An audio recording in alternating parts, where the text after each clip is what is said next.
दक्षिण अफ्रीका में मिले कोरोना वायरस के नए ओमिक्रॉन वेरिएंट ने कहर मचा रखा है। अब तो इसका असर भारत में भी बढ़ने लगा है।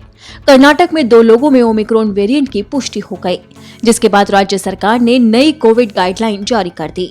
महाराष्ट्र में भी 30 लोगों के सैंपल जीनोम सीक्वेंसिंग के लिए भेजे गए हैं। वहीं राजस्थान के जयपुर में एक ही परिवार के 9 लोग पॉजिटिव पाए गए। इनमें से 4 दक्षिण अफ्रीका से लौटे हैं। हालांकि इनमें अभी तक ओमिक्रॉन वेरिएंट की पुष्टि नहीं हुई, लेकिन इनके सैंपल जीनोम सीक्वेंसिंग के लिए भेजे गए। पॉजिटिव मिले सभी 9 लोगों को Rajasthan university of health science में आइसोलेट कर दिया गया है। चीफ मेडिकल और हेल्थ ऑफिसर ने बताया है कि 14 लोगों के सैंपल लिए गए, जिनमें से 9 की रिपोर्ट पॉजिटिव आई है। कॉन्टैक्ट ट्रेसिंग में सामने आया है कि 4 लोग दक्षिण अफ्रीका से लौटे थे। गाइडलाइंस के अनुसार दक्षिण अफ्रीका से लौटने वालों को RUHS में आइसोलेट रहना होगा। संक्रमित पाए गए सभी 9 लोगों को आइसोलेट कर दिया गया है, जबकि 5 लोगों को होम क्वारंटीन में रखा गया है। आपको बता दें कि कर्नाटक के बेंगलुरु में 2 लोगों में ओमिक्रॉन वेरिएंट की पुष्टि हो चुकी है। इस बीच ऐसी जानकारी भी सामने आई है, इससे खतरा और बढ़ गया है।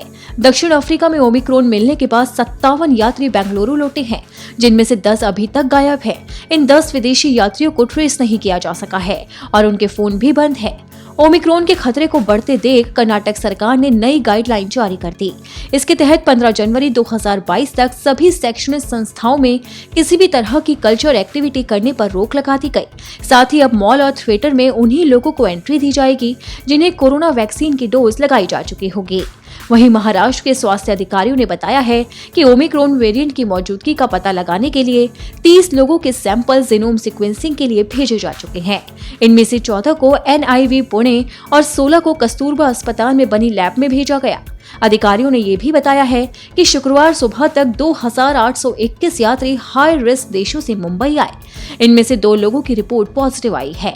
हालांकि राज्य में अभी तक किसी भी मरीज में ओमिक्रॉन वेरिएंट की पुष्टि नहीं हुई। अब बात करें राजधानी दिल्ली की, तो दिल्ली में अभी तक ओमिक्रॉन वेरिएंट से संक्रमित कोई मरीज सामने नहीं आया, लेकिन खतरा यहाँ भी बरकरार है। हाई रिस्क देशों से लौटे 12 यात्रियों को दिल्ली के LNJP अस्पताल में भर्ती कराया गया है।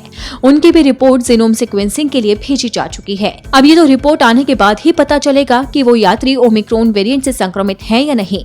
लेकिन बावजूद इसके लोगों के जहन में सवाल उठ रहा है कि क्या ओमिक्रॉन वेरिएंट देश में तीसरी लहर की दस्तक लेकर आएगा।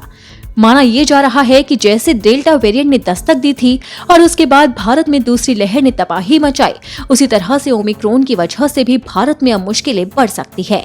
इसे लेकर ही मोदी सरकार लगातार अलर्ट जारी कर रही है। अब देखना होगा कि लोग कितने सतर्क रहते हैं।